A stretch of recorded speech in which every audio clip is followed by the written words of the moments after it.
Hi, and welcome to Experts Unplugged, leadership speaker spotlights from the Tri-State Camp Conference, where I, as a fellow speaker at the conference, I'm going to highlight some of our amazing speakers from the upcoming Tri-State Camp Conference through the American Camp Association's New York and New Jersey chapters.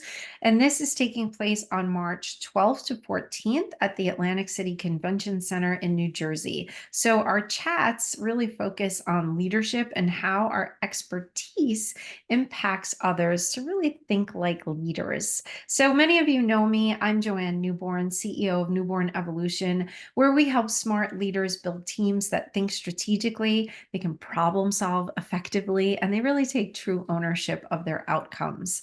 And today, I'm very excited to be speaking to Travis Allison about his talk, Bad Brain, Camp Directing Excellence with ADHD.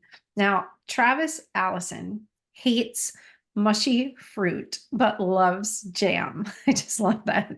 And it's not just fruit that Travis thinks about in great detail. He's an award-winning camp professional who is the executive producer of the 7 Go Camp Pro podcasts. Amazing.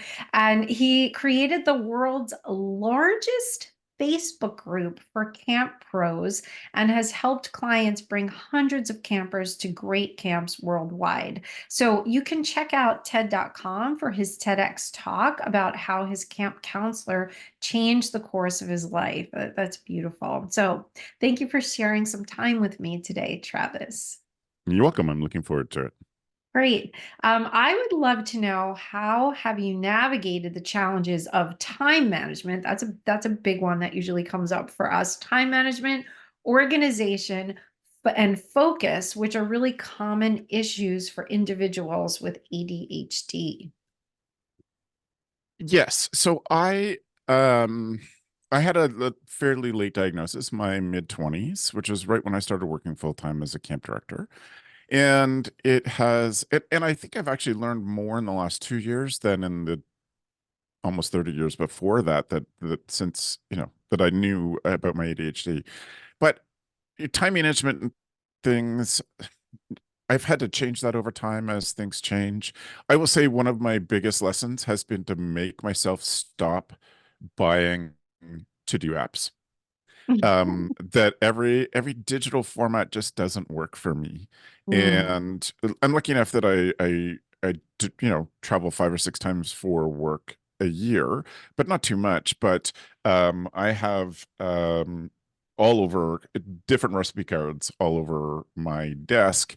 These ones are from a company called Rocketbook, so you can wipe them off, you can clean them off and Oh, just reuse them, oh, which that's I really like. Because honestly, I probably use hundreds of recipe cards in a year.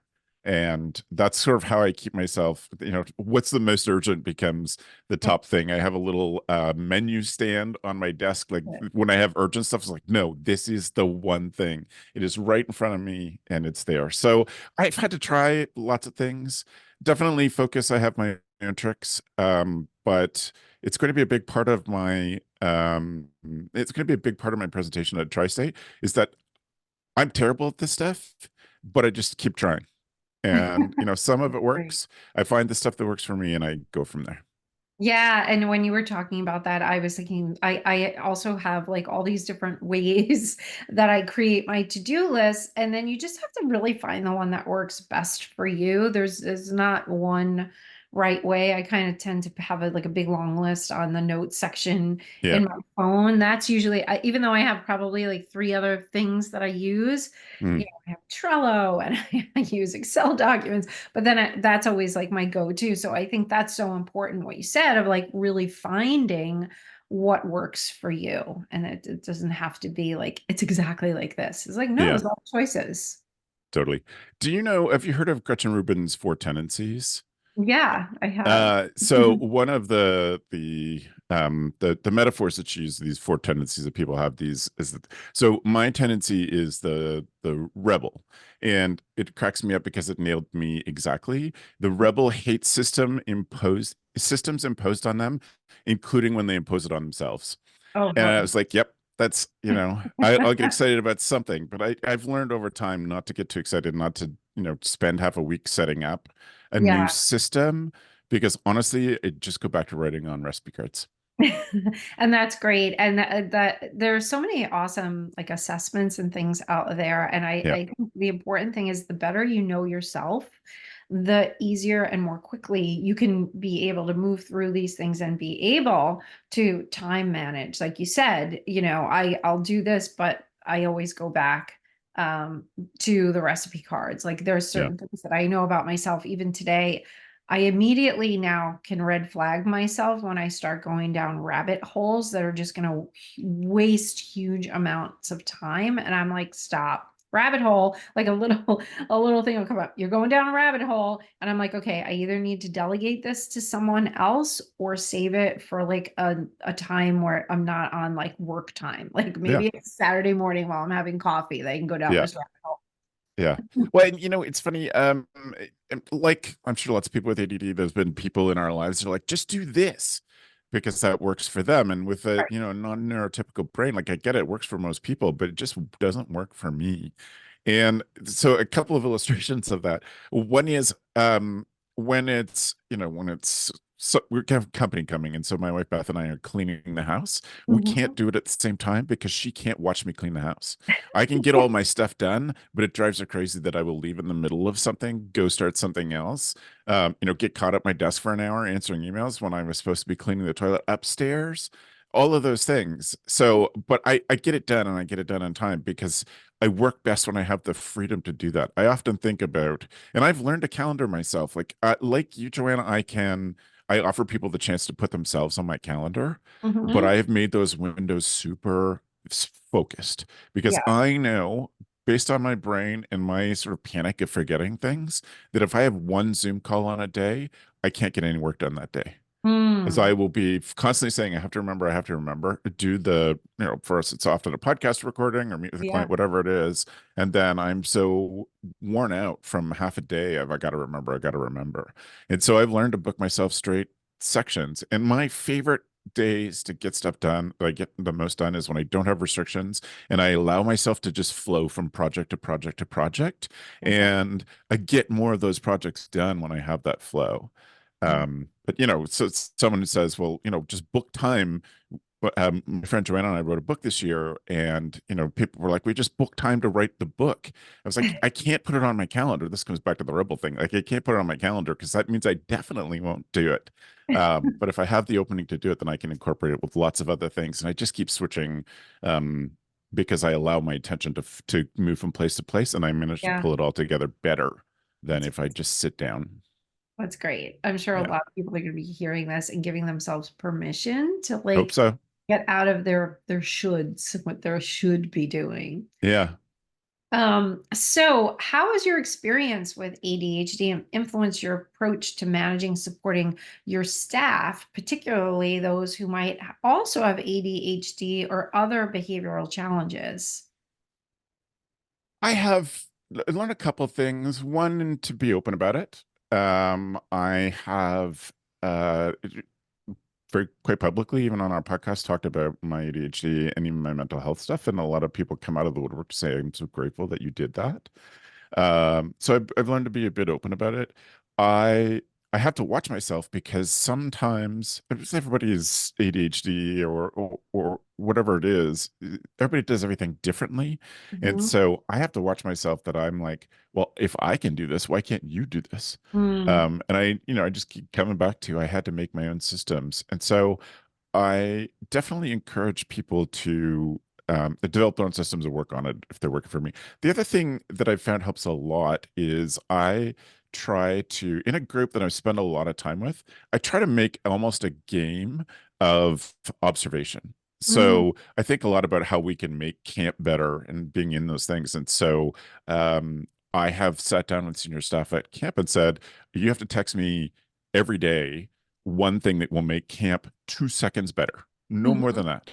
And just that act of having something to observe while you're doing things, Yeah. and that little project, I think helps people because I think people with ADHD are actually really good noticers. We see lots of Mhm. things. Easy.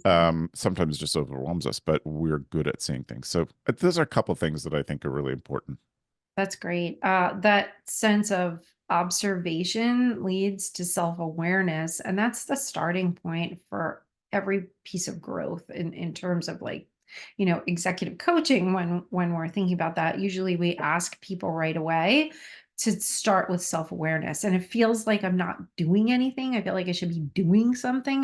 Yeah. That in itself is so powerful. Hmm. Yep. So, can you share any specific tools or resources that have been particularly helpful in managing your ADHD as your role as a camp director?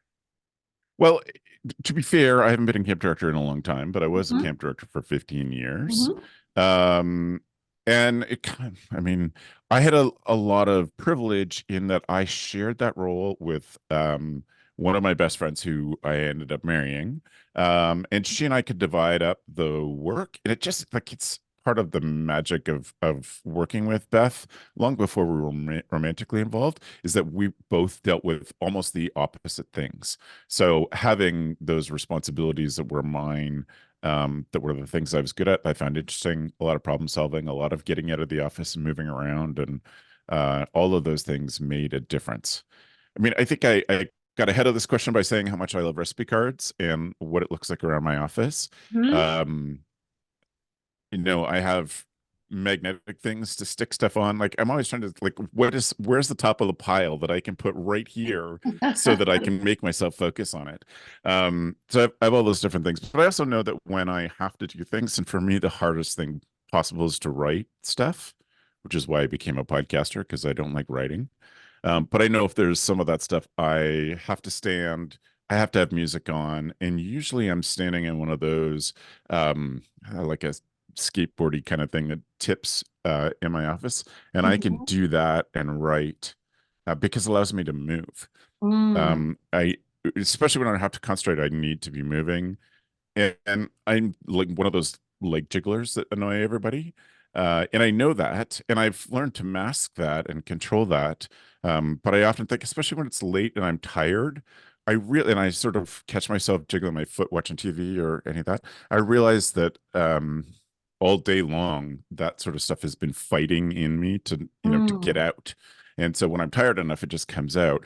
And so I know that. And so I let myself fidget. When I'm on Zoom calls, I have 15 different things around me, Rubik's cubes, little spinners, all sorts of things to keep my attention on a call. mhm, If it's not keeping my attention, I have lots of things. So tried lots of things. I play with it all the time. I will say one of my favorite things mhm, is Crazy Aaron's sensory putty, which is just a little can of putty. Mine smells like green apple, mhm. and I just play with it just muck it about when I'm talking to people, and it's been great for helping me really get focused. So it was realizing that I don't work best when I'm sitting still. How can I not sit still and still do this? And working on all those things, trying at stuff till it works. I love it. I love it. I was looking on my desk. I have like it's over there. It's like a little squeeze light bulb. Yeah, yeah, And sometimes I'll just do that too if I get fidgety. So that's awesome. Well, yeah. this is our little unplugged nugget of Travis's talk, and he's going to be speaking on Tuesday, March 13th at 2 p.m. So make sure that you catch him. I'm going to be speaking on Wednesday, March 13th at 8:30 a.m. I'm going to be talking about creating rock stars, designing collaborative high performance teams. So make sure you bring your coffee and join me, because really having that high performance team that you can consistently rely upon is really an absolute must. And in order to thrive and be able to support others and serve them in today's ever-changing landscape, it's a must-have. So thank you so much, Travis, and I look forward to meeting you in March. That's great, Joanne. I do too. Great. Thank you.